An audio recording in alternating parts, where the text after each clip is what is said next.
Good evening, everyone, and welcome to the regular council meeting for Wednesday, March 6th, 2024.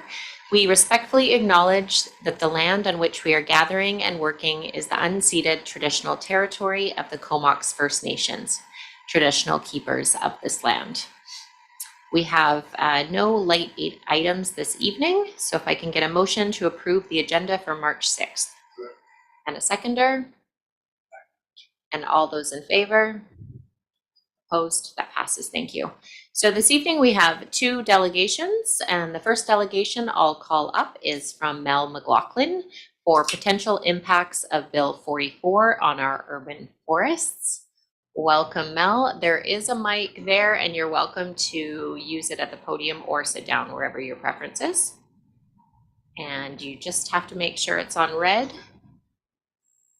And you have... Perfect. So you have 10 minutes. You just have to make sure the mic is red, and then we'll ask any questions if we have any after. Okay. Thank you. Hello, neighbors. I'm Mel McLaughlin from Upper Dogwood, Comox. Cities around the world are planting trees in an attempt to mitigate our changing climate. April will be 2 years since we were here to urge council to do more in the face of our diminishing tree canopy. We're here again to suggest that the tree canopy is in even greater peril than we are having, and we have suggestions about how you may be able to help. The Save Our Forest team, Comox Valley, is here to express our concerns regarding the provincial edict Bill 44 and its probable impact on the trees in Comox. Bill 44 is a tectonic shift in urban planning, introduced shortly after the gathering the fall 2023 Union of BC Municipalities, and it was seen with no prior consultation with the municipalities, and then passed with debate cut off in the legislature. The neutering of our municipalities' ability to work with developers and the elimination of citizens' participation in how development takes place has us very concerned about what could be politely considered inadvertent consequences. Okay. We are not denying the need for housing. We are very concerned about how this could severely reduce the urban tree canopy as building sizes are maximized on residential properties. Anyway, we're missing our pictures. By now, everyone knows or should know that trees are a primary contributor to a neighborhood's character. They add beauty and give an experience of nature, providing habitat for birds and other creatures. They also remove pollutants from the air, manage rainwater, and provide cooling on hot summer days. Access to nature and trees is linked to improved mental health and well-being. No wonder they add to property values. Catherine Barris is a registered landscaper, architect, and registered professional planner who works at Urban Systems, which, by the way, has a presence now in the Valley. She's from Surrey. With her permission, we are presenting most of her comments published in the Vancouver Sun, December 14, 2023, concerning Bill 44, zoning regulations and trees. She is a fellow and president-elect of the Canadian Society of Landscape Architects and has worked on multiple urban forest strategies, including one for the city of Surrey. I quote, "Ecosystem services provided by Surrey's urban forest, from shading and cooling, carbon storage, stormwater management, clean air, mental well-being, food production, and pollination, were recently calibrated at $9.8 million annually. The urban forest is at risk. The Global Tree Assessment identified that over the past 300 years, the global forest area decreased by about 40%. The report notes that most of this loss is from human-caused land use changes. Many other international studies demonstrated how the urban forest is a major contributor to climate resilience. Recent urban forest studies throughout BC show the tree canopy is in older single-family neighborhoods range from 23 to 31%. In newer single-family neighborhoods and those with multiple housing units, the tree canopy is typically lower. Metro Vancouver's tree canopy in its urban areas was 32% in 2019. Metro 2050 proposes increasing the urban tree canopy cover to 40% by 2050. The City of Vancouver's goal is to increase its tree canopy from 23% to 30% by 2050. Most other communities with urban forest strategies also have targets to increase their tree canopy. To reach these tree canopy targets, we will need more trees everywhere in our city, and this is challenging. On private land, which supports the majority of the tree canopy, new buildings with larger footprints often displace trees.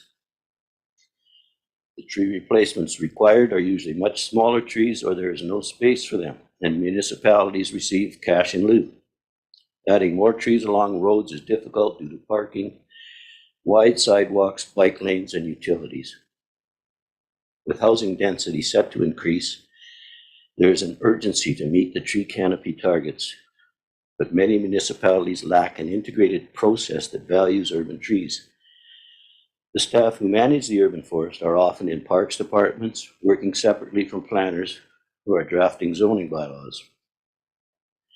Unless zoning regulations consider the surface and underground space required to support trees, the default is insufficient space to grow trees that will become large and healthy.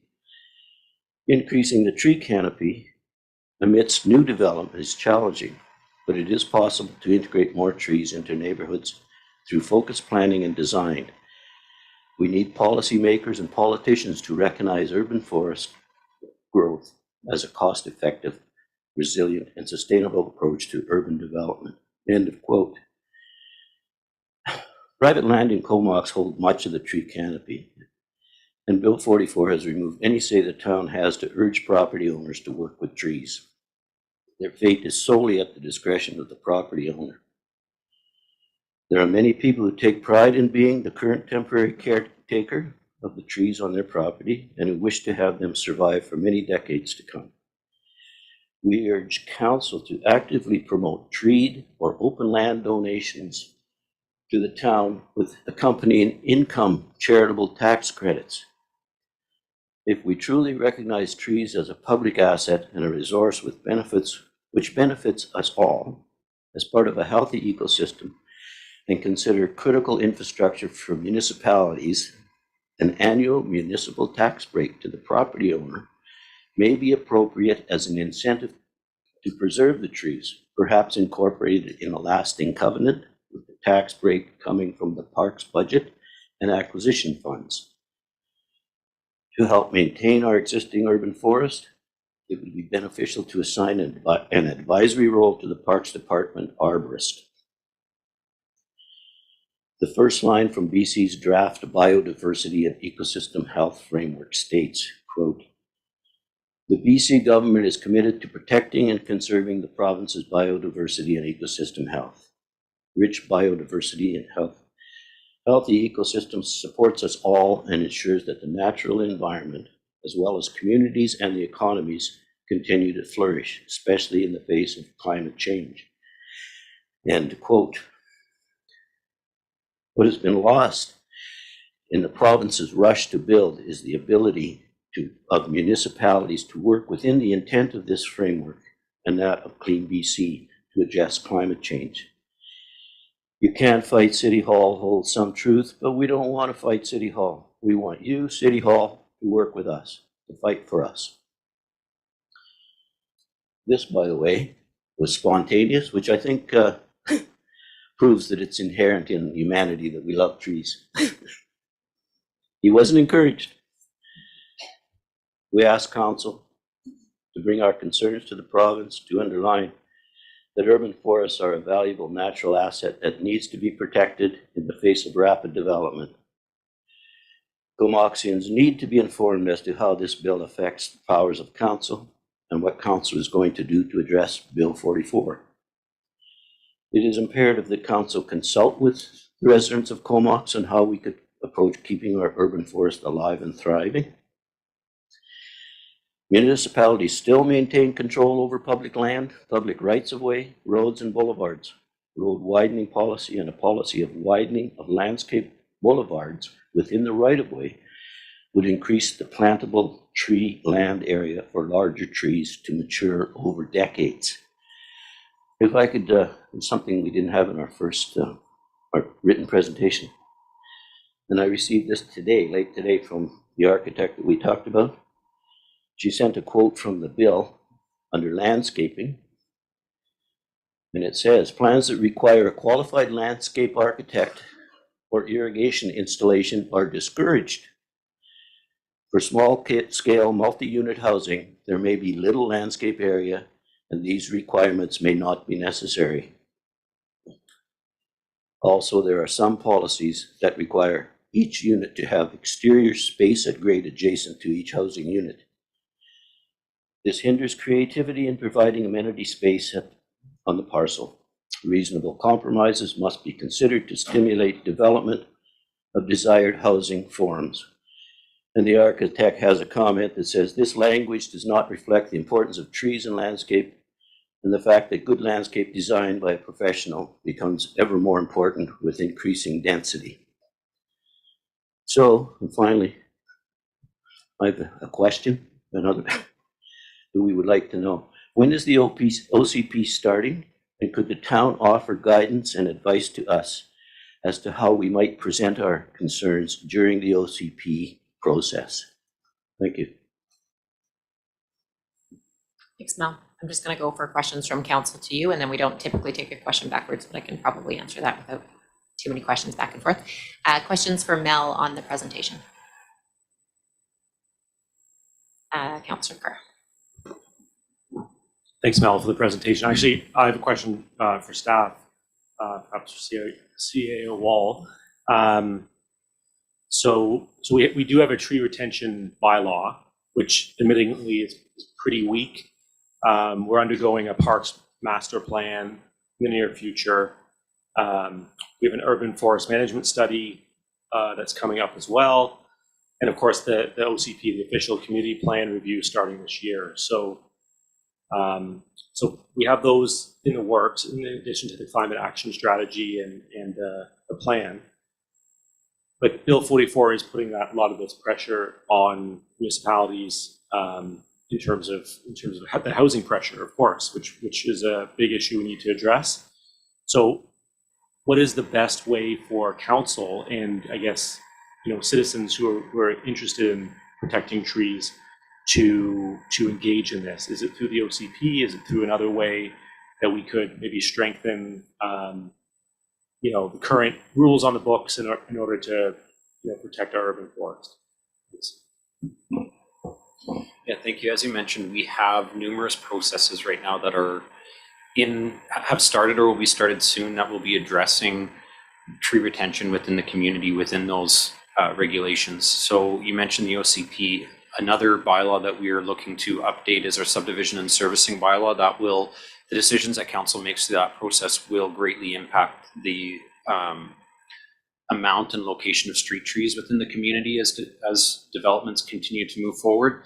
As we do our OCP engagement with the community and look to update it, one of the items that we're going to need to consult with the community on, and something that council is going to need to have to make decisions on, is what we are going to do in regards to tree retention bylaws moving forward. So the tree retention bylaw that we have right now is very geo-limited. It's only really targeting a few places. That has been okay because council adopted a tree retention policy that guided your decision-making when you had discretion. With the changes that are coming with Bill 44, you are going to, and sorry when I say you, council is going to lose significant authority, discretionary authority, because we're going to see much less rezoning. And so the decision that council will have in front of you is what type of tree protections do you want to be putting into legislation? So those conversations are going to happen with the community. If the community wants to know how best to engage on that, there will be public engagement processes taking place. I would encourage everybody to come out. I think it is always useful to find best practices or programs that are being done successfully in other communities and bring those to the table.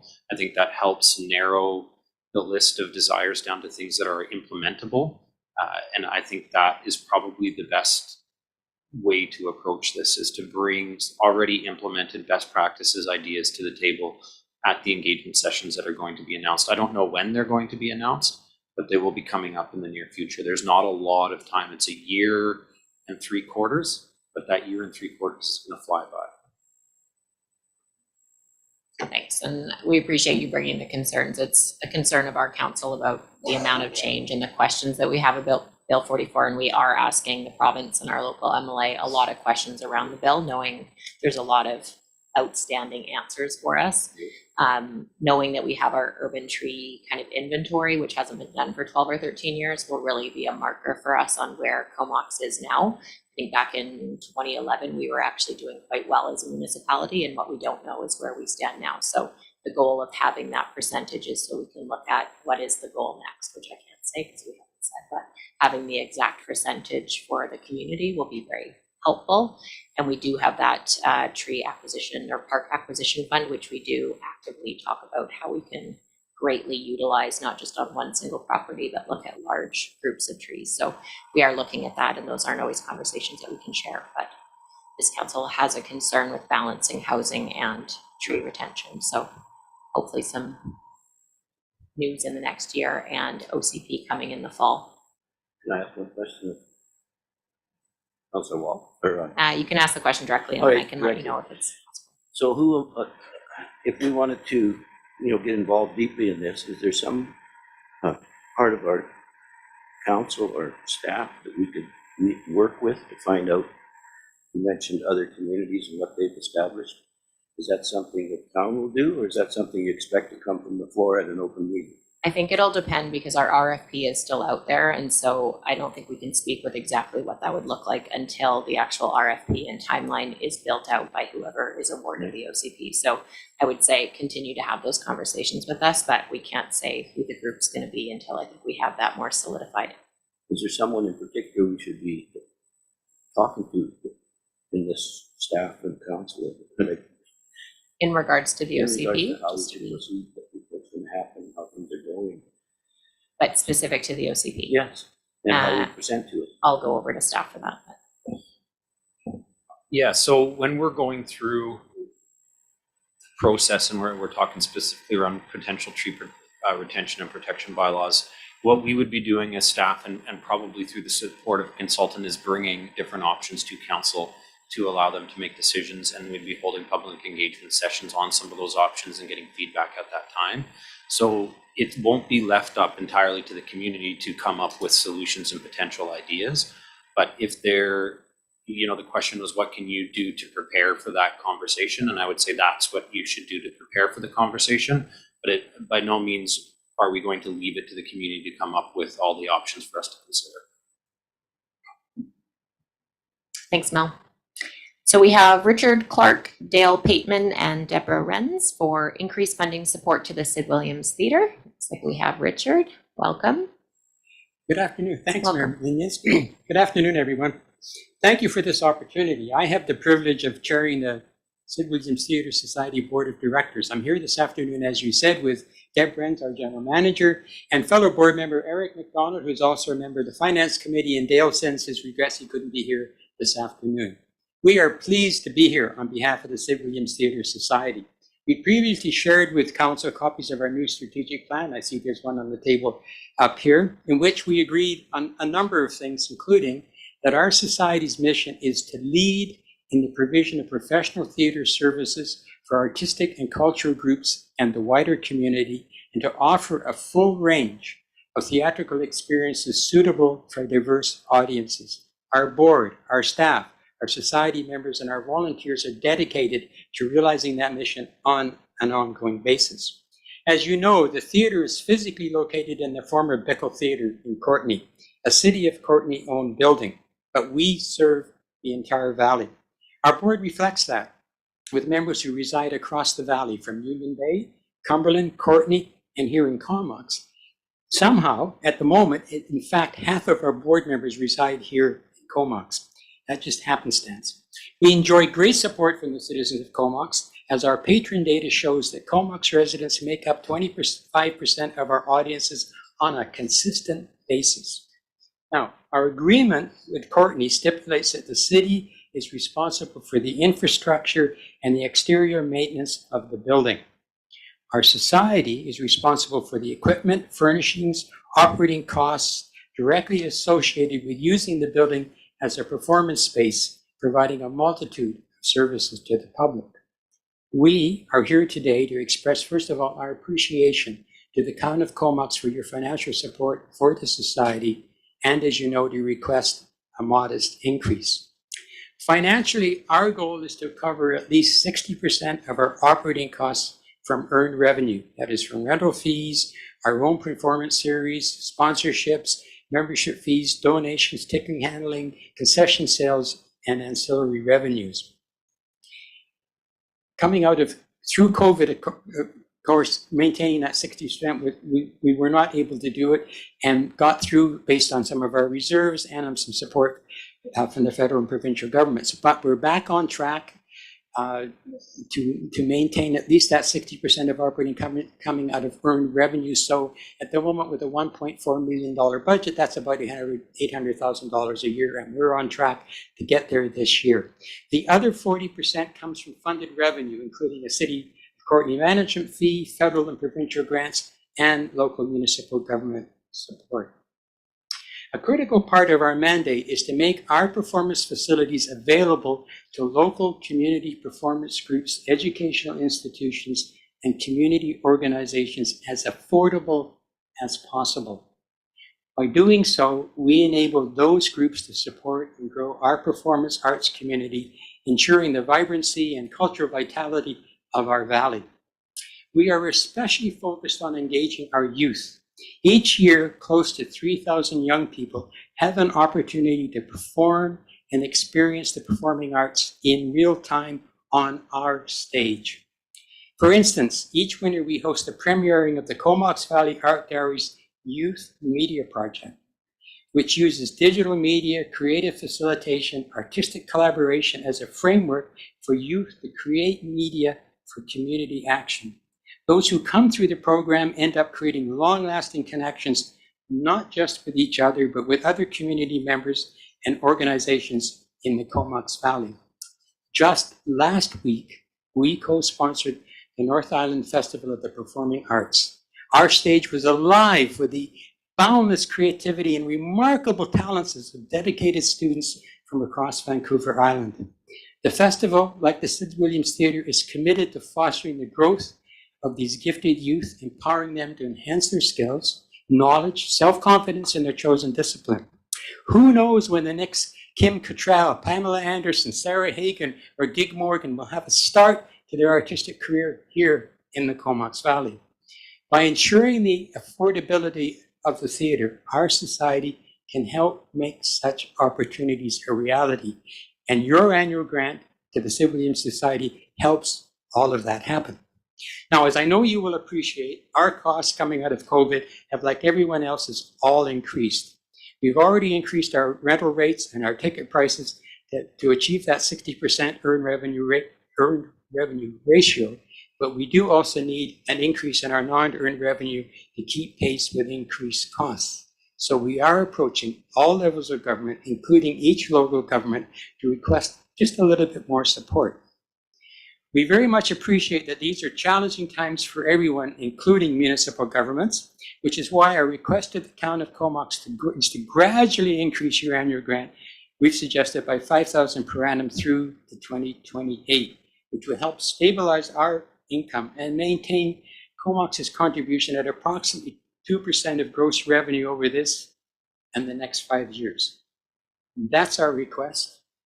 My colleagues and I are more than happy to answer any questions that you may have. Thank you. Thanks, Richard, for your passionate presentation there. Just a question, does the Village of Cumberland and the electoral areas around like ABC region have So any we get grant? a small grant from the region. I don't know. We've got two members of the regional directors here. They can probably explain whether it comes just from the sectoral or from the whole regional government. I don't know the answer to that. And no, we don't yet, but we're going to go talk to Cumberland about supporting the SID. Okay, it's just good to understand kind of how Yeah, the region yeah. collectively supports a Yeah, cultural yeah. jam in the middle. Questions from council or Richard on the grant request? Now waiting for the red light to go on. You explained it so well. Thank you very much, and we will be discussing All right, grants thank you so much. generally later on. Thank you. So we'll just take about 30 seconds. That's the 2 delegations for the evening. You're welcome to stay for the meeting, or we'll take about a 30-second if anyone did want to depart. Thank you.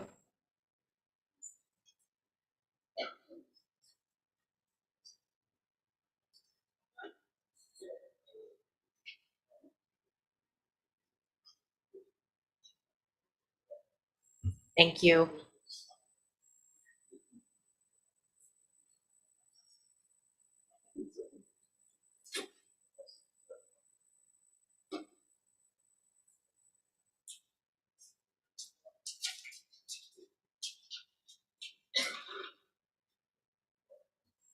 Okay, we're going to keep moving along. So we have adoption of the meeting minutes for the regular council meeting on Wednesday, February 21st for adoption. No.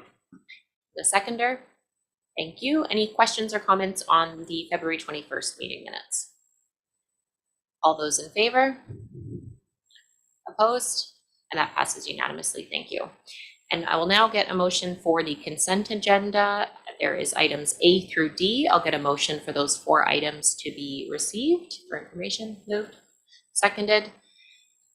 And all those in favor? That passes. Thank you. Okay, individual items, if any, to be pulled out by council. You just need a seconder. Councillor Swift. Thank you. I'm wanting to pull out 1B. And a Second. seconder.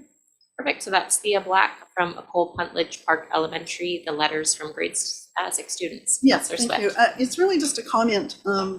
It's really great to see that kids are getting involved in these things, but I'm hoping that they're also getting the other side of the information about what services actually do exist. Because if they're looking at these things in isolation, I always feel a bit of anxiety on their part that governments aren't really doing anything. So I'm hoping that they're also getting a full picture of what services might be available to them and families in their school. We can include that in the letter back. I'll take a look at what the final is. But yeah, I had a hard time reading those letters actually. So from their perspective, it was a challenge to read. Other comments on that, but in that we can kind of talk about the levels of government and then maybe what services we have and what we hope are coming in the near future, but a little more of a robust response there. Any other items from A through D from the consent agenda? Okay, so we'll move on. We're now on unfinished business. On page 48, we have the 2024 council funding requests. The staff recommendation is to receive for information, but there is also alternative recommendations. And this is where we're talking about D'Astaire, Nautical Days, and the Sid Williams increase potentially. There was $67,500 that could be possibly spent. Is there anyone that would like to either ask questions or start with a recommendation on this additional funding requests? Councillor Swift. Thank you. I just have a comment really, and it's around some of these ones that we roll over from one year to the next, and we don't always get information on them. And the one that's standing out to me right at this moment is the Community Policing Crime Stoppers. We haven't heard from them for a long time, and I think it would be value for them to come and tell us what kind of services they're offering and how they're spending this money. So I would encourage them to do that. And it should be an annual thing if we're doing this annually. And it was nice to hear from Sid Williams today. Maybe also the art gallery, Comox Valley Art Gallery. We haven't heard from them for a long time. And it's only $5,000, but still, we want to know that we're getting good value for our taxpayers and how money is being spent. And I've really lost track of what they're doing with these funds. So I think going forward, that would be great. Other than that, I support the additional funding requests as they're listed. Do we need a motion to have a request to go out to, for example, the community policing cams and art gallery to ensure they're coming once a year to us, or is that just something that can be noted? I know they sent us an email inviting us to their recent AGM and said as a funder of ours, but it was more of an invitation to attend their general meeting maybe 2 months ago, but not to come as delegations. Councillor Grant. Well, I would suggest that we need to have a closer look at the entire list. I look at the Coalition to End Homelessness, and we have not heard from them this year, and yet I think they're asking for $40,000. I don't know, and I don't know where that money's going. So I think it should be incumbent upon these people to come and ask us and tell us where that money's going and explain to us what the benefit of the money is to the citizens. If they can do that, then they've got a good case. But I think we have to really look at this, because if you add all this up, we have $207,000 worth of money that we're putting over and above our budget. And that's about a 2.2% tax increase. And, you know, for a place that we never used to give any of this money out, we're suddenly giving a whole bunch out. And I think we really need to somehow figure out how to cap it.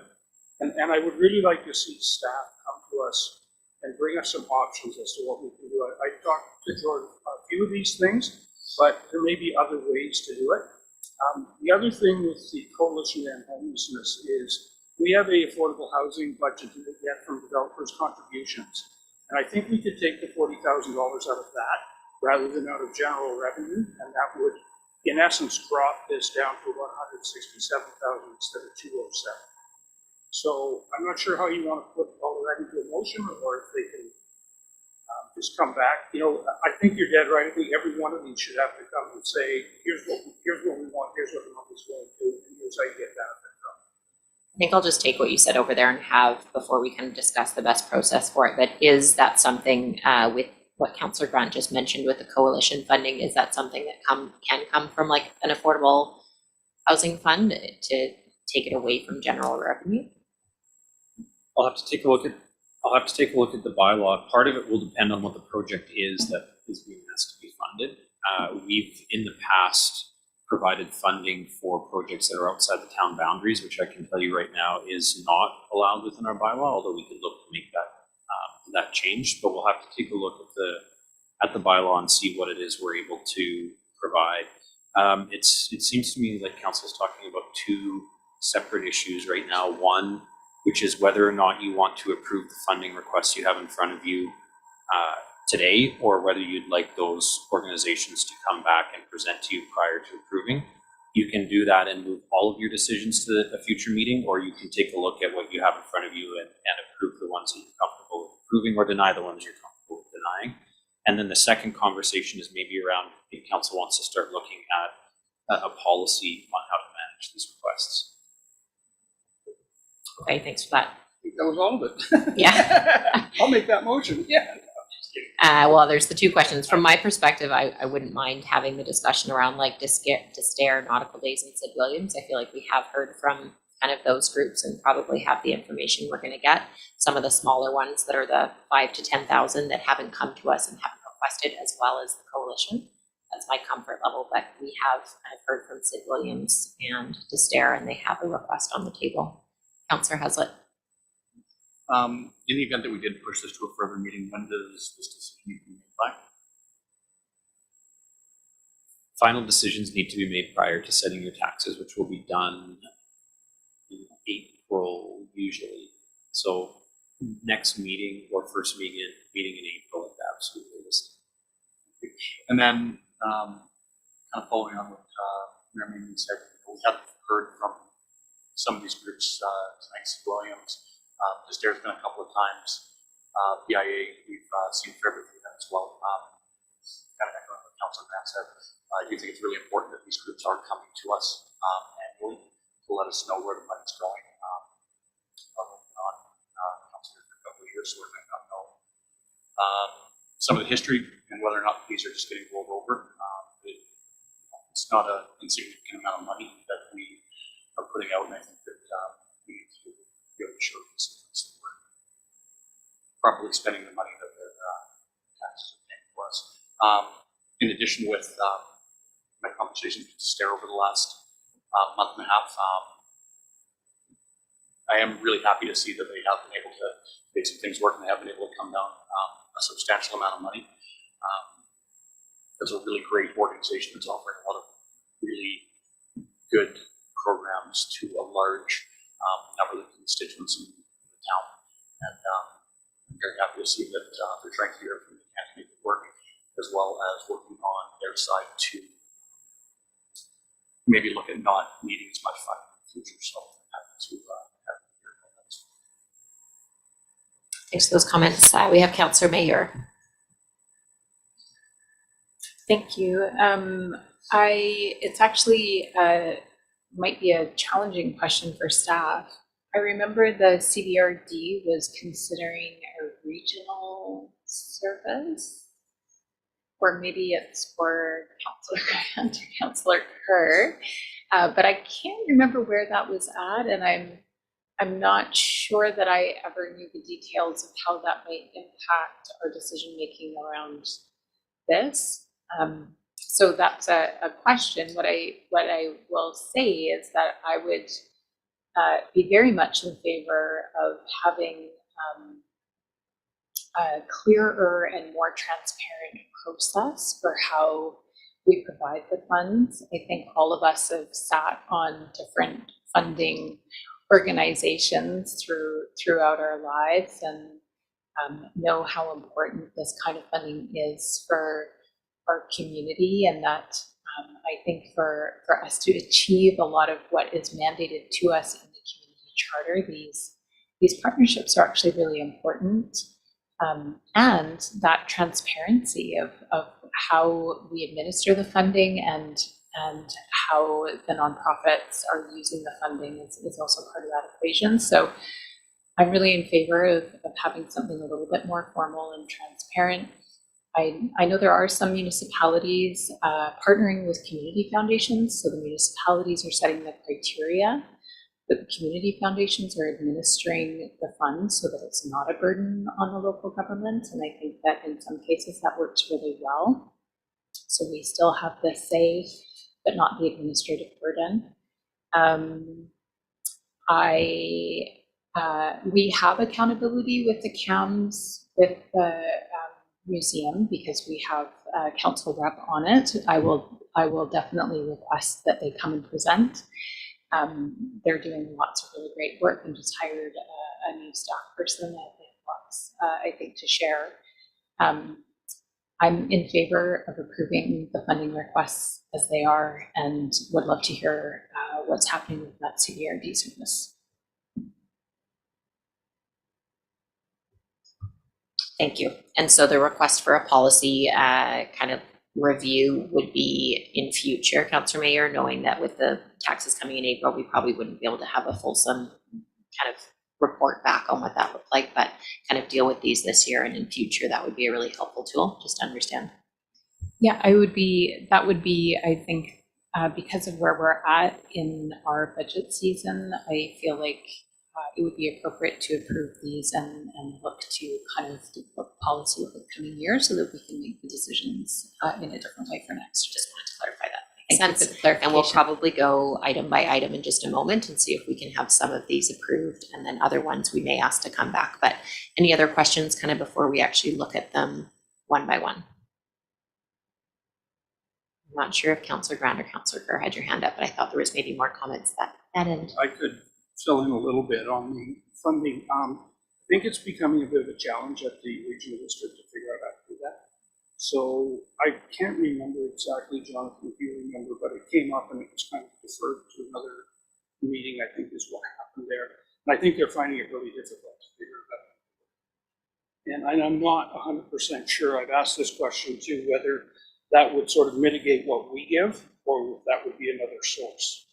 And I feel like it's another source, but the intention was to help mitigate some of this. So I think we're getting at odds with the idea on that.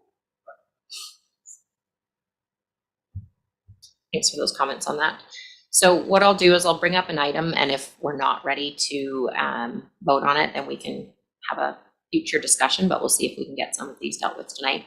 So on the table, we have a discussion for Destair. They originally asked for 60,000 towards hiring an executive director. Their current request is for 40,000. I'm just going to make a motion that we approve $30,000 for Destair, and if that can open up, it doesn't have to be where it is, but I don't want to motion 40 if my motion would be for 30. So, okay, so we have a motion for funding for Destair for 30 of the 40,000 that they're currently requesting. I'm supporting of the 30,000, as I think with the numbers they gave over, there was some room for possible adjustments in their kind of hiring positions in HR. There's some possibility of charging more on some of their membership and some of their private classes. What that exact number is, I don't know, but looking at the numbers we have and where we're at this year, the 30,000 was where my comfort level was on that support. Other questions or comments for Destair? So I think Destair is a pretty good example of how things go. You know, they hadn't raised their dues in forever and a day, and then all of a sudden they get to a point where it's not manageable, and then they come to us. And I think that we have to actually really look at how they're operating that and pay more attention maybe from our side, or they have to come and see us more regularly to tell us where it's at. I mean, the difference between 30 and 40,000 isn't a huge one, but I think that what they should be doing is trying to find a way to get away from coming to us for money. Like, this is probably a situation where they found themselves in a pickle and they need money, and that's probably the way it is. But, you know, honestly, we're not a funding organization. It's not one of the things we should be doing. And I think that we become the place of least resistance. We'll just go to the government and get it, right? Well, there's several other areas and places where you can go to get money for these. I mean, organizations I belong to, the last thing they would ever dream of is coming to government for money. It's just not the way they do it. Now, I know there's some that have to, but it shouldn't be the first place that you think of to go to get your money, right? We should be somewhere where we've been everywhere and we can't get anyone, we need a little help. Then I think we can help them, but we seem to become the place where everybody just comes and says, hand us out the dough. And I think because of that, we need a better policy and a better way of doing this. And, you know, there's different ways, and I won't even pretend to think that I know the best one, but I think that we should get a staff report on how we deal with this in the future, and whether that's putting a pot of money aside and putting a cap on it, or whatever other ways there are, we should be discussing that and finding a way, because this is getting out of control now, the way it's going. You know, there isn't a bad group on the whole thing. I mean, that's the problem. Who do you take off? You know, but honestly, there should be some criteria to get on with this in the first place, I think. So I'm good with the 30,000 for Destair, but hoping to hear what others have to say. Thank you. I'm hearing consistently that we want to see a little bit more of a criteria and what we get kind of back as far as feedback. So perhaps when we look at this full list, if everyone agrees, we can say that this is one time, and we will be looking at how we administer this in future. So we kind of make it clear there could be some sort of criteria or processing shift in the next year. So it won't be a one time plus we're agreeing to any future amounts, for example, when we get to Sid Williams. I think the difference with Destair is they are serving a very large, 1,000 plus 70% Comoxian. So there's that little bit of tie to recreation and health and wellness that council does really support, which is why that 30,000 is a fair amount. Councillor Swift. Thank you. I'm happy with the 40,000. They came down significantly from their original ask, and I think they're going to have some expenses as they try and work out what model they're trying to achieve at that, because that'll be new for them, and having a new director and so on. And I think 30,000 probably isn't enough money for them for this year. So I would prefer that we grant them the 40,000 and have another look at it again next year. Okay, so for anyone who supports 40, you would just vote against 30, and then we would readdress that depending on its passing. Councillor Haslett. I follow Councillor Swift on this as well. I think their initial ask was quite high. They did a lot of work on their end to bring it down to 40. I absolutely understand what Councillor Grants had to say. But they're here today asking us for not an insignificant amount of money. At the time, they do quite a lot of their own, they do all their own programming. They do their own janitorial services. You know, the town gives them the building and we give them the tax exemption. I think those are really great to have. But there's a really large portion of the community that they're supporting. And not only is it just a social gathering place, but it's for exercise, it's for camaraderie for the people who are there. I know Evergreen is managed by the city of Corton. And if we were to try and bring something like this in-house, it would be substantially more than 40,000. So in back and forth conversations with quite a lot of board there, it's not something that they want to continue to do.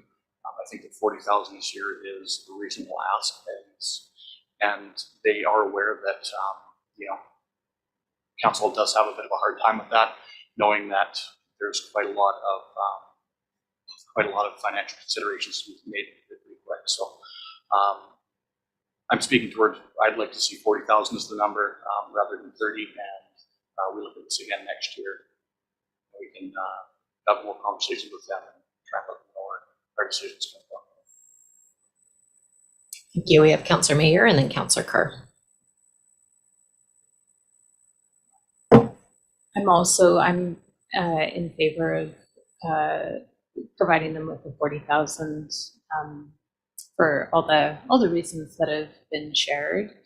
I really think there's a lot of municipalities who have a much broader program like this, and I think where this is at, it's maybe around $30 a household that folks are putting into supporting these, and that's acceptable to me.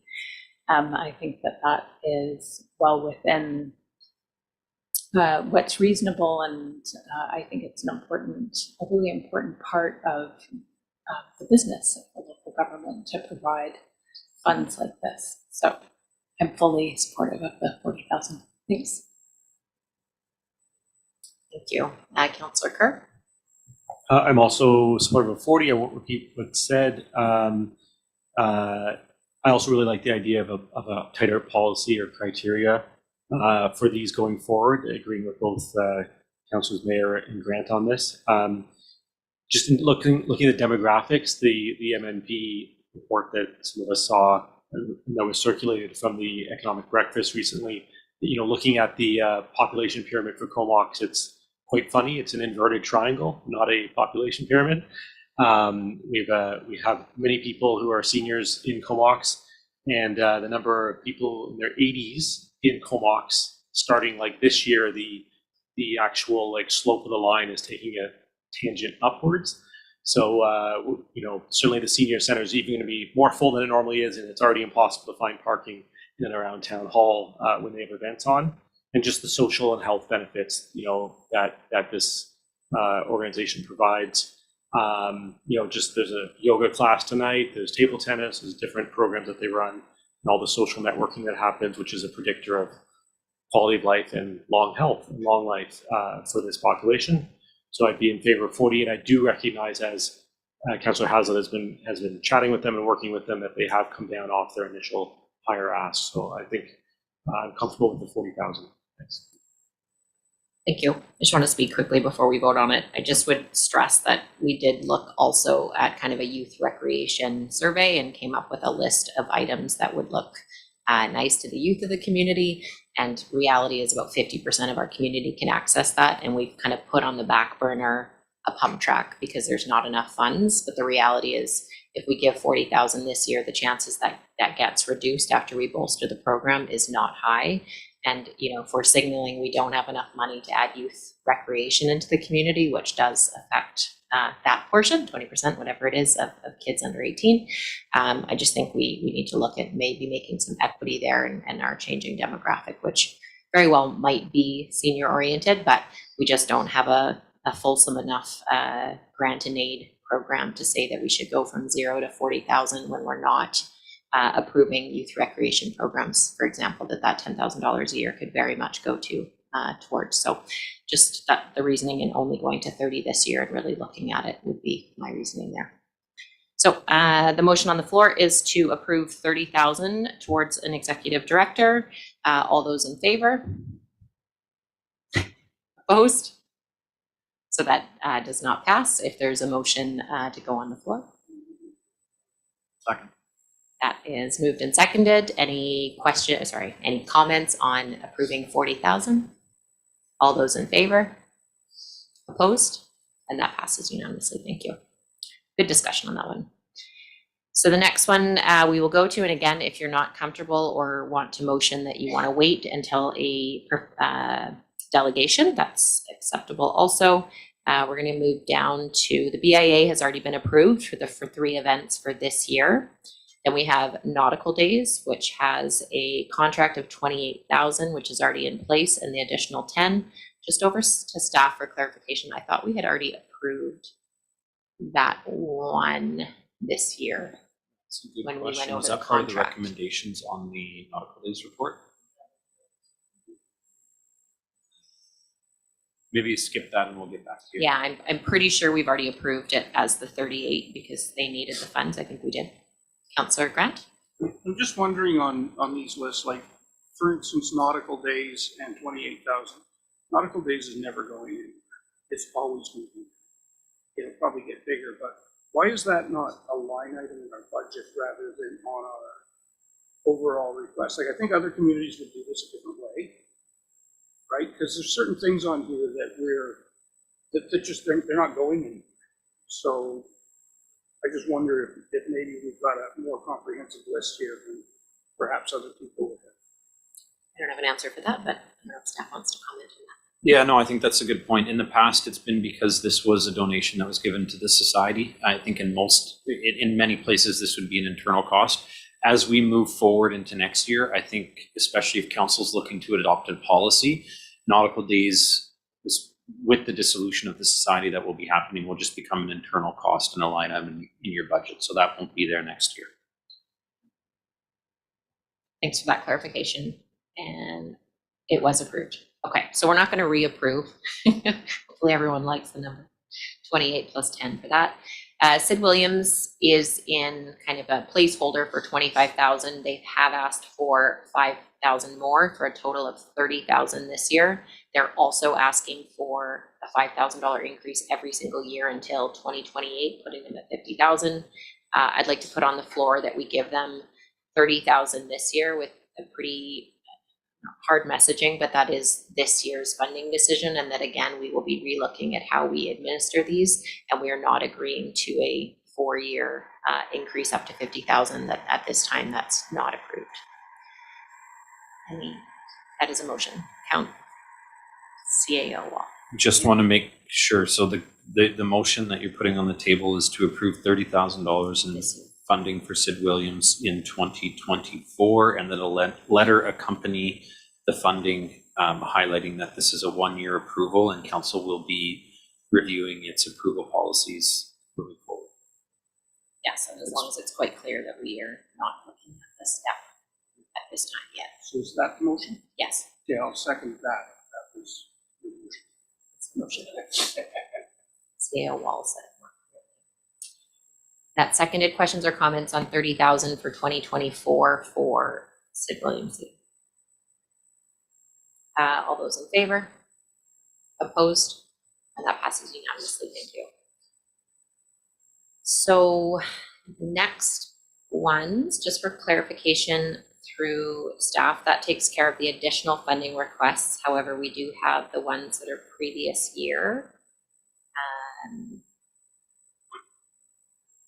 Absent other council direction, these would be carried through. If council wants to have control and say over these, I would recommend putting each on the floor and then making a decision. Okay, thank you. So Nautical Days, Sid Williams Theatre comes out. There is the RCMP 1, Coalition to End Homelessness 2, CAMS 3, and Comox Valley Art Gallery 4, that if we do nothing with, those amounts would get approved. Would someone like to make a motion for delegations they would like to see, if that's a motion? I think we have Councillor Swift, and then Councillor Grant, then Councillor Haslett. Well, I think at this point, it's probably too late in the budget cycle, both in ours and theirs, as organizations, to do anything different this year. But I think going forward, we should establish a policy, and that some of the ones, like I'm okay with cans and the ones that we really know about, but the two that I identified earlier kind of lost track of what they're doing. So I think we need a better policy and a presentation from them going forward. But for this year, I'm happy to just pass it. Okay, so those are as is, and it sounds like there's 3 there we would like delegations from this year. Councillor Grant. Well, I was going to say that we should get a delegation from the Community Policing, Crime Stoppers, and Coalition to End Homelessness. And like with Coalition to End Homelessness, I don't know what they're doing. I don't know if they even want money. I'm sure they do, but I don't know. Like, we need to know what they're doing. I'm sure they can put something together quickly and tell us what it's for, but it's pretty hard for me to say okay to this kind of money, and then someone from the public comes and asks you what you're doing with it, and you don't know. So I think that they have lots of time to come and do this. We can still make it work in the budget. I'm fairly certain we're going to give them the money anyway, but we should at least know where it's going. Right, I know they have a new coordinator there, so if there's the 2, we can reach out. I don't think that even requires a motion, and have them invited as a delegation, and I can do that. Yeah, I would suggest that. But I'm the not funding sure. will, as far as the last discussion we've had, the funding would go through for this year based on timeline in the budget. Do you want to motion Well, I something think different? it depends on what they tell us they're going to do with the money. Like what are Crime Stoppers doing these days? I don't know. Okay, do you want to make a motion then that we would not approve RCMP or Coalition to End Homelessness until they've made a delegation in March to us? I would make that motion, yeah. So that motion is on the floor. Is there a seconder? Second. Great, open for discussion. Councillor Kerr. Well, just to speak about the coalition, I mean, this is not, it's not hard to find out what they're up to. They write a report every year. They write quarterly updates. The 2023 housing report that they just put out is very transparent. That since 2016, the number of affordable housing units built or secured by the coalition and coalition partners from 2016 to 2022, not even including 2023, is 321 units. 321 units. Imagine if those weren't built or secured, how many more people would be homeless in the Comox Valley? I mean, it would just be unbelievable. So this is a very small ask that they ask of us that we give in comparison to our other municipal partners. And so I don't think we should delay funding this request. Yes, they have a new coordinator, Dana Forgstrin, who's just taken over for Angela Fletcher after years, and absolutely they should get back into their routine of coming to give us updates and presenting this report like they have done in the past. I'm sure the change in leadership has probably led to that not happening this year, but I would definitely want to see us support this group going forward. Councillor Grant. Yeah, I don't think we'd be delaying anything, to be honest with you. Our budget doesn't come due till April, and all I want to know is what they're doing. They may be doing something that's really great, and I might like it. They might be doing something that I absolutely detest, and I don't know what it is. So until they tell us, and I'm not saying that we wouldn't fund them as long as it's something reasonable, and it generally is, but I think we need to know where the money's going. Thank you for that. Just for clarification to staff before we vote on this, would it be we only have the next 2 meetings in March that a delegation could come before the budget, or is there a little bit of room? Would budget be coming the first meeting of April? I just don't want to say you have 12 days to come or you don't get, or we'd be questioning funding it. How soon in April is the budget? What, this year I'd be happy if they even sent us a letter or something as explaining what they're doing, but knowing that in following years that we would get a proper presentation. I'm good with that. I just want to know what they're doing with the money. Do you want to restate that motion just so we know what we're voting on there, Councillor Grant? So you should seek that from the corporate officer. Recommend seeking that from the corporate officer. Just a amendment on what that would look like if it was just basically, it could be an in-person or a written report on what their current plans are with funding for 2024 and where the money is going specifically. What's the motion on the table?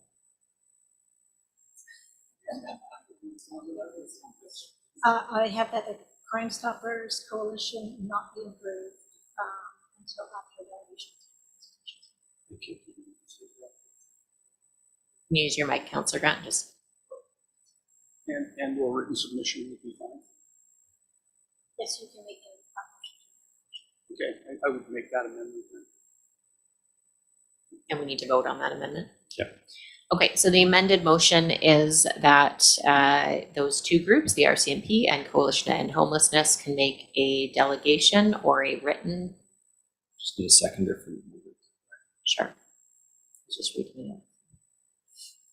Okay, so that amendment is seconded and we're voting on the amendment now. All those in favor of the amendment?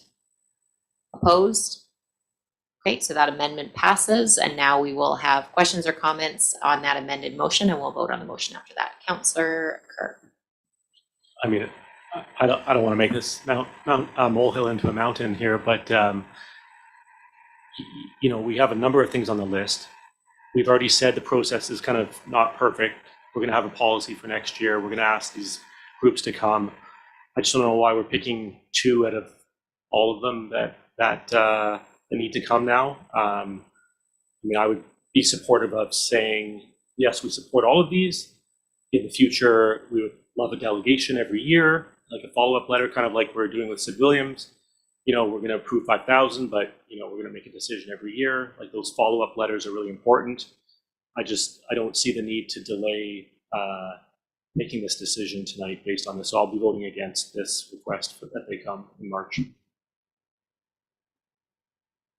Great, thanks for those comments. And again, over to staff, are we aware of which meeting in April we may be setting that, or it makes a difference of a month as far as a delegation potentially? It depends on the rules. I think the motion, when we get the tax rules and when things are ready to go, it also will impact how much time council has to make your decisions. I suspect we're not bringing the first reading of the tax bylaws until April 18th. The second meeting, I don't know why I chose 18, that might be April 17th. I suspect that's when they will be here, but we will, if this motion passes, we'll work with the groups in order to get the information for council when the decision needs to be made. I don't think it's going to be that onerous. Council seems to just be asking for where the money would be going this year, which I suspect the groups would already have an answer to that. Okay, with the option to come as a delegation, time and resource. Yeah, my concern is with a month with societies, that's not always enough time with limited resource, but if it's something staff would work with them on and it could be, you know, any type of report, including even a verbal update or a letter, then that's great. Thanks for clarifying. Other questions or comments on the motion that we get an update before those two are granted? Councillor Mayor and then Councillor. I don't personally feel the need for an update before approving for this year. I feel like, but same thing, I don't want to flog, I don't know what the right word is, flog a dead horse. So written submission is fine, but I really wouldn't need it to say yes for this year. Councillor Kerr. Just for my own understanding, why wouldn't we be asking the same for CAMS and the art gallery?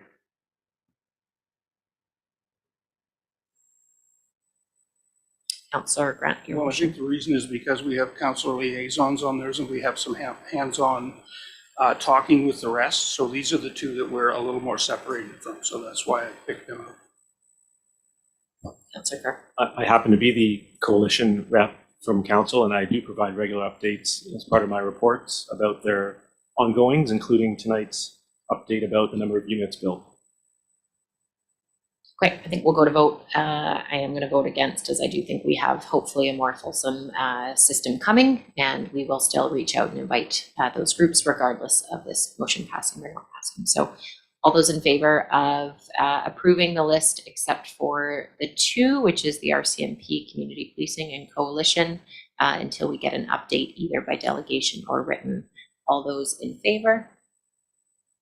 Opposed? And that passes. Okay, so I believe that is the list for now. So that motion, staff will reach out to those groups so that we can still make deadline. So we have on page 55, PR 23-29, Planning Procedures Amendment Bylaw 1780.15 and Zoning Amendment Bylaw number 18.40. If we can have a mover of number 1 that moved. Any questions or comments? All those in favor? Opposed? And that passes. And the Comox zoning amendment bylaw number 1850.40 be adopted. If I can get a motion. Moved. Seconded. Any questions or comments on that? And all those in favor? Opposed? That passes unanimously. Thank you. Moving on to new business. Stop. Sorry, I need to go back to the last report and seek clarification on one item. I believe that council provided us direction to provide a letter to the Sid Williams Theatre regarding reviewing funding approvals into next year. The motion was to approve 30,000 for this 2024 to 2025, whatever their calendar year is, and that we would be reviewing the policy, and we are not approving the future. They've asked, part 2 of the request was to send 5,000 more until 2028. That portion has not been approved. I just wanted to The bring, funding for 12 months is- perfect. I just wanted to bring something up because council was talking in general terms about including that sort of provision in all of your funding approvals. Is that letter going to Destair, CAMS, Comox Valley Art Gallery? Is that going to everybody, or is it only going to the Sid Williams Theatre? My understanding would be everybody, but I'll look for any, if you disagree with it, that wording would go to everybody, so everyone has that same information. Put your hand up, otherwise it's Councillor Swift. Then Well, I'm just going to say, it's a bit awkward because I know a lot of these nonprofits,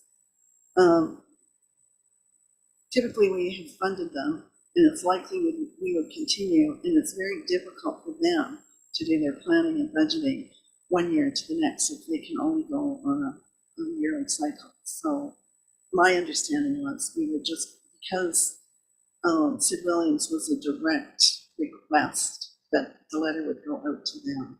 But having said that, I wouldn't want these other organizations to be surprised if their funding wasn't continued. So maybe a letter that included the idea that we're looking at refining our policies and fine tuning them so that they know that, you know, we're establishing some criteria, I guess, for funding.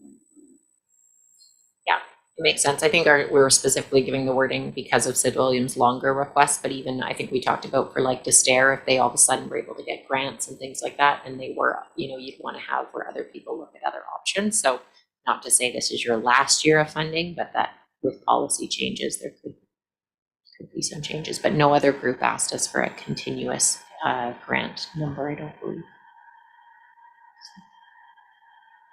I think we probably still need to give clarification. yeah, maybe I'll suggest this motion go on the floor and council can debate it, that a letter be delivered to all funding groups informing them that council intends to review and adopt a funding policy for the 2025 budget season, which will have approval criteria contained within. Okay, I'll make that motion because I'm not sure if staff can. And then we'll speak to that to Councillor Mayer. I just wanted to request that we include some of the in-kind funds because those have dollars. So I'm thinking about some of the marina. I'm thinking about the name is Anyway, there's a bunch that we do that have dollar value that I would expect to be included in a revised policy. So they should also receive letters.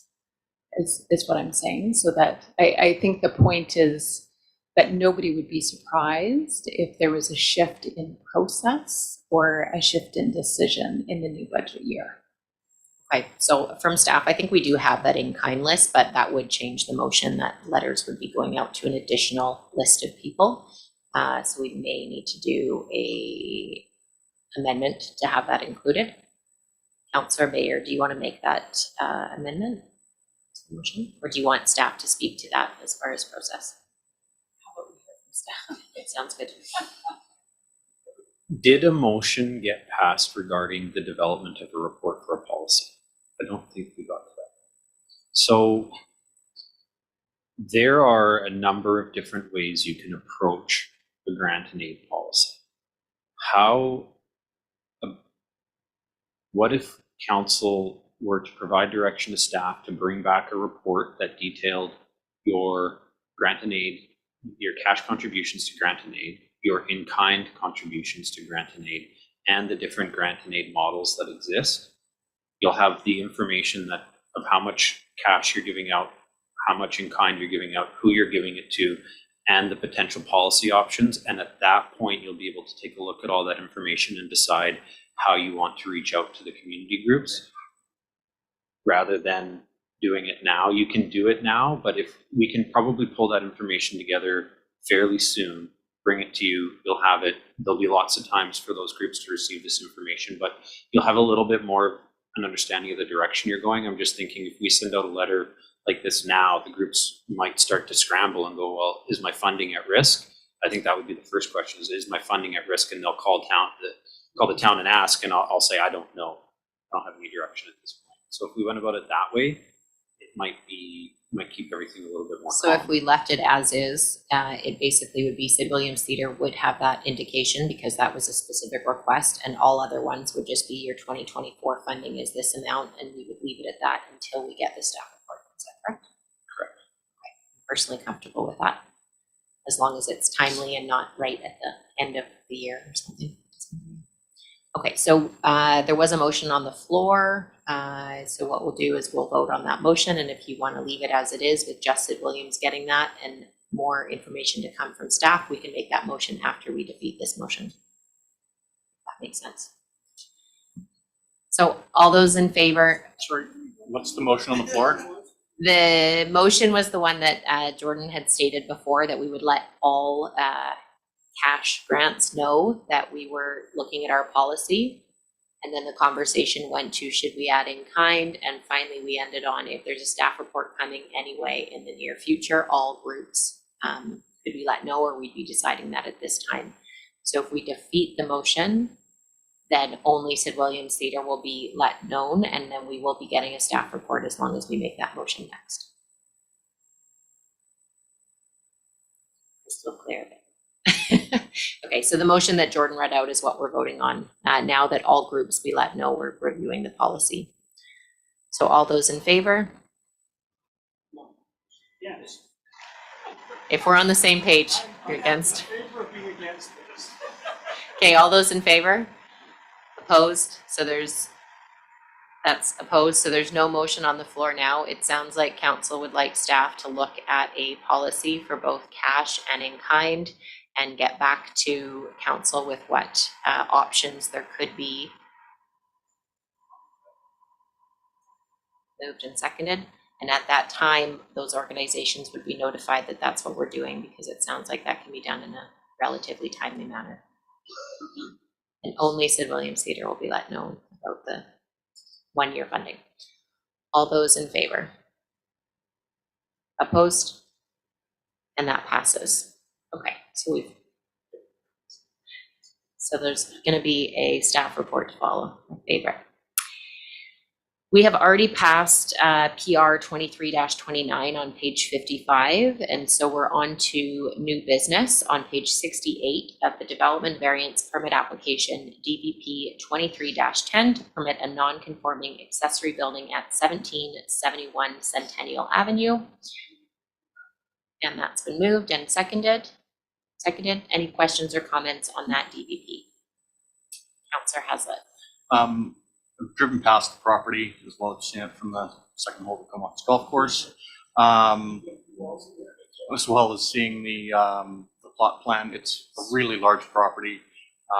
Even though the accessory building is non-conforming, I don't think it's going to look out of place at all. In favor of the motion. Thank you for that. Any other questions or comments on that DBP? Okay, all those in favor? Opposed? And that passes unanimously. Thank you. On page 88, we have discharge of section 57 community charter notice fees and charges amendment bylaw number 2016.03. If someone wants to move first reading. Moved and seconded. Any questions or comments on that bylaw? All those in favor? Opposed? And that passes unanimously. Thank you. And second reading? Moved and seconded. Any questions or comments on that? All those in favor? Opposed? That passes unanimously. Thank you. And we have number 3, that the fees and charges amendment bylaw be given third reading. Moved and seconded. Any questions or comments? All those in favor? Opposed? And that passes unanimously. Thank you.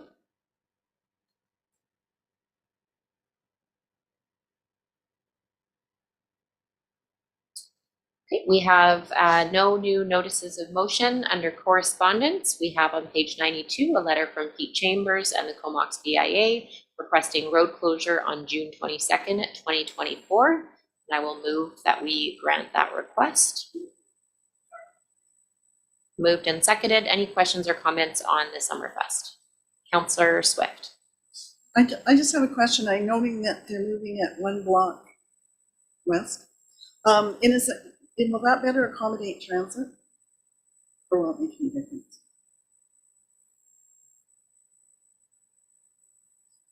I'm sorry, I don't have the answer to that, and I don't have the staff member that can help either. I believe they did the move last year, so Yeah, this it's is their been- second year, it's and the- they said it was more successful in Denver. But I can't answer if it's better for transit. I just know they made this shift, and then they said this new location was better for a second year, guys. Okay, any other questions or comments on that request? All those in favor? Opposed? And that passes unanimously. Thank you. And we have on page 100 that we've already dealt with, but we will just move the receipt of the request for Destair for 40,000 funding request. We'll move receipt of that correspondence. Moved and seconded. Any questions or comments on that? All those in favor of receipt? Opposed? And that passes unanimously. Thank you. So we have no late items. We will do reports from council, starting with Councillor Blacklock. Sorry, Mayor, were you going to address item C on page 3 of the agenda, the letter from Comox BIA on establishment? Oh, you know what? I had a glitch in my computer and it looks like I've actually skipped over 2. So thank you for that. There was B and C. My Oh, sorry, apologies. yeah. I skipped over And 2 D as fully. well, yeah. So let's Someone's start on my with B. computer moving my screen. We have on page 97, thank you for pointing that out. On page 97, we have Marisha Taylor, Pride Society, asking for a proclamation and flag raising request, which I believe we've done the last couple years from August 23rd to 25th. Now, we don't do proclamations, I believe, but we would look at the flag raising on August 23rd, 2024.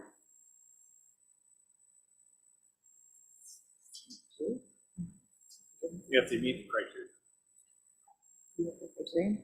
Great, do we have a motion, a mover for that, those 2 dates? Moved by Councillor Mayer, thank you very much, and a seconded. Any questions or comments on approving that request? Perfect, just a quick question to staff. I know last year we had 2 separate requests. I think one came from Pride and one came from, yeah. So I guess what we'll do is we'll approve this, and then if another one comes up, we can always look at in conjunction. But I remember last year there was kind of two different dates. All those in favor of approving the proclamation and the flag raising? Opposed? That passes unanimously. Thank you. That was a fun week, Pride celebration last year. And then we have, I missed a second letter, we have the letter for establishing a Town of Comox Tourism Commission from the Comox BIA. If I can get a motion for receipt and a seconder. All those in favor of receipt? And any questions or comments on that request from the Comox BIA on establishing a tourism commission? Councillor Swift. Thank you. I'm just wondering what's happening at the regional district level. Can anybody update us as to what's happening there? They had With, that session on Monday. It sounds like CAO Wall has, did you have it? Yeah, so the town of Comox is in a regional partnership with the CBRD and the other Comox Valley municipalities to have tourism marketing and tourism engagement done through contract for TBI holds that contract right now for the Valley. They are in the process of doing engagements on their strategic planning. There was a public and elected officials sessions that were just held. They just held one for staff, I think a day or two ago. And so they're continuing to move forward on that. And the town of Comox right now is in contract with the CBRD to have regional tourism provided through for TBI. But we can get out of that if we choose to, can we not? That's correct. Yeah, so I think this is a letter that's probably worth exploring a bit more. I know when we were going through the ECDEV tourism thing at the RD, this was a big part of the discussion, what we were going to do. And then it kind of morphed into an area where we were without any service at all and couldn't find our way. But this is certainly an area that we were discussing quite a bit at that point. And I think it's merits at least us sitting down and figuring out what the best route to go here, because I don't feel like we're getting great service for what we're doing right now, and I think that we could probably do better personally. But I wouldn't want this letter to come and then just get blown off. I think we should actually take it a bit seriously and figure out what direction we want to go. Yeah, it sounds like just from talking to different businesses, they're unsure of kind of what 4BI is doing for kind of Comox specifically. So will that be something that when we look at our economic development strategy, that there would be some sort of recommendation on what we do as a municipality specifically? Like, will it touch on the tourism aspect when that comes out in May? I can't tell you whether or not it's going to provide a recommendation on something like this. This is getting really specific because it's going beyond the provision of marketing for the Valley into how the Valley will be marketed and the specific setup. So I don't know if it would be addressed in that report or not. So because we kind of received this letter, I think it was a week ago, but it's on the agenda tonight, our mechanism to kind of make sure that we don't drop it once we get into ACDEV a little bit more in April and May could be to have, can we simply put it forward in a month or two and make sure we go back and readdress this as we start working with the chamber and start looking at tourism, hopefully in general. Motion for it to come back and specific date shortly. Councillor Mayor. Yeah, I just, in a conversation with one of our very long-standing restaurateurs in town, the Dine Around event didn't happen this year. And that was a really big loss, really bad year actually for that to not go ahead. So that would be an example of something that has slipped, something really important. Sorry, that has slipped through the cracks. I agree though, sequencing wise, it seems like it makes a lot more sense to kind of get some of our reporting first so that we understand how this would be nested within a broader strategy. So I'm in favor of this coming back once we have a bit more information. And if, you know, I also really feel for the restaurants in particular. So if something else comes up that we have power influence over, I'd be really open to hearing about it. Is there a motion we would need to make to bring this back, or? Over to staff as far as timing of bringing this letter up at the same time we're kind of presented with the ECDEV strategy. The ECDEV strategy is supposed to be coming late spring, early summer, so maybe the council wants to forward this letter to your first regular meeting in June.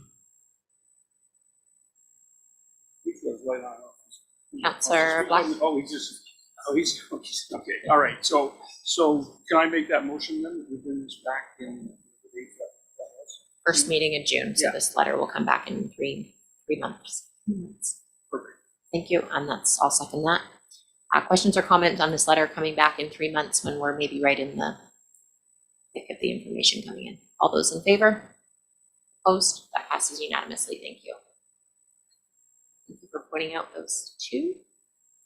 So now we are going to reports from council. We will go to Councillor Blacklock. Since our last meeting, I attended the BIA board meeting last week, and unfortunately today I was unable to attend our Comox Valley Collaborative substance use strategy meeting, but I hope to get an update for you for council for our next meeting on that. Thanks, Councillor Swift, and then Councillor Hazlitt. Thank you. I attended the regular board meeting for the Filbert Society, and they're doing really well. They're excited about their Easter event coming up. And if you haven't already, and I'm sure you're tired of hearing me say this, get your membership, because the membership period does close. So get your membership, and I think it's the end of March that it closes. And that's my report. I've had a few discussions with the STAIR just with respect around their ask of council, as well as conversations with marine operators with respect to some opportunities. Thank you. Councillor Kerr, then Councillor Grant. Councillor Mayor, please.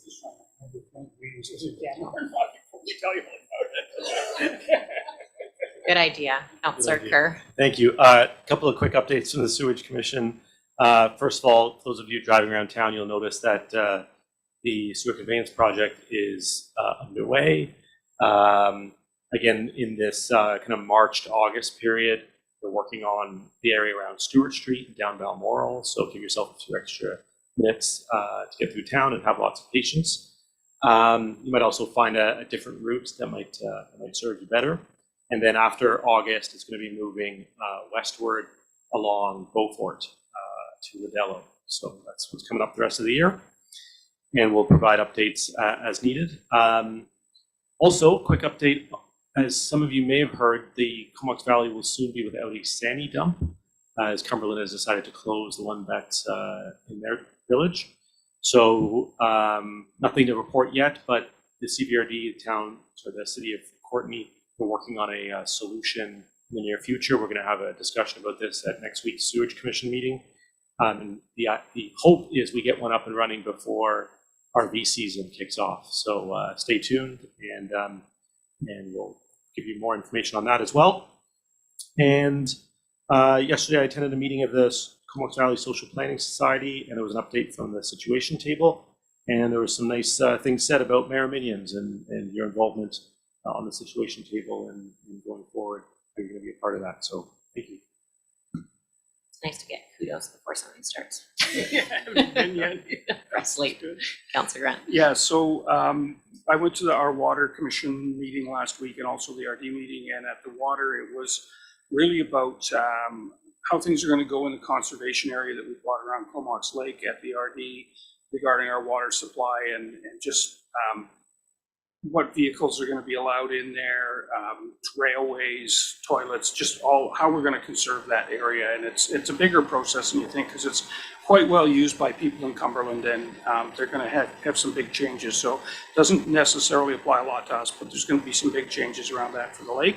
And then the big issue on our agenda was the Music Fest is asking us if we can bring BC Transit down to Music Fest, because they lost their bus supplier or their shuttle supplier, and that becomes really problematic for BC Transit. So I'm not sure we're going to be able to do that, but I think the upshot of that is that there may be an opportunity for somebody to make a little bit of money if you have a hockey team or something where you would charge people $5 to get on the bus, and you get 25, so you get $1 out of every 5 that you put in, and a hockey team or something like that could take it on and just collect the money. The drivers are not allowed to collect the money. That's one of the issues, so they need somebody else on there. I would suggest that if somebody wanted to do that, that they would have an adult on there at the late runs, because God knows what you're going to run into on the bus probably to have a bunch of kids on there. But I think there's an opportunity here, and they're looking for somebody to help them out with that. So, yeah, Steve will be on there. Thanks for that update, Councillor Mayer.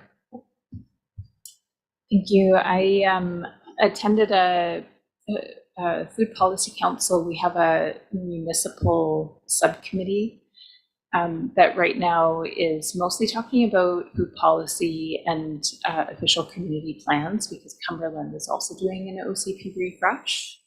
And so one of the things that we've been talking about a lot is water. And you all know that's been on my mind. And so I actually read the watershed security strategy for the first time and noted that it actually says that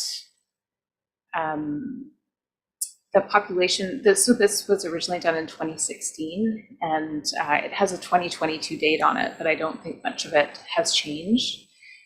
So I'm just going to read this paragraph from the recommendations. The population of the CVRD is increasing rapidly and may increase by almost 50% in the next 20 years. At the same time, low snowpack or drought years are predicted to become more common. The CVRD submitted a new water license application to the Ministry of Forest, Land and Natural Resource Operations on June 4th, 2013, to provide additional water to meet growing demand. The application was rejected based on the rationale that there was insufficient water in the Puntledge River to accommodate the license. And so this is nested within recommendations that suggest water conservation. So I just wanted to share that. There's a number of things in the recommendations that actually could be quite relevant to consider in the OCP refresh. Not sure if that is in the documentation already. I think it has been a little bit buried.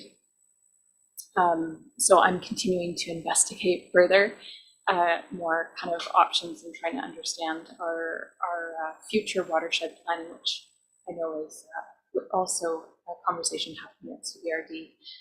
I also know there was a drought meeting focused on the areas, area B and C, I think, maybe all three areas last night, but I didn't attend. So that's on my mind. There was a regular Food Policy Council meeting that I attended as well, and then I attended a session with the Community Justice Center. They are pulling together an advisory group. They have a grant to refresh our response protocol. And so there's some really great anti-racism work coming out of the Community Justice Center. There's the upshot on that. That's it for me. Thanks. Thank you. I had a leadership meeting lunch with the base First Nations and the other mayors.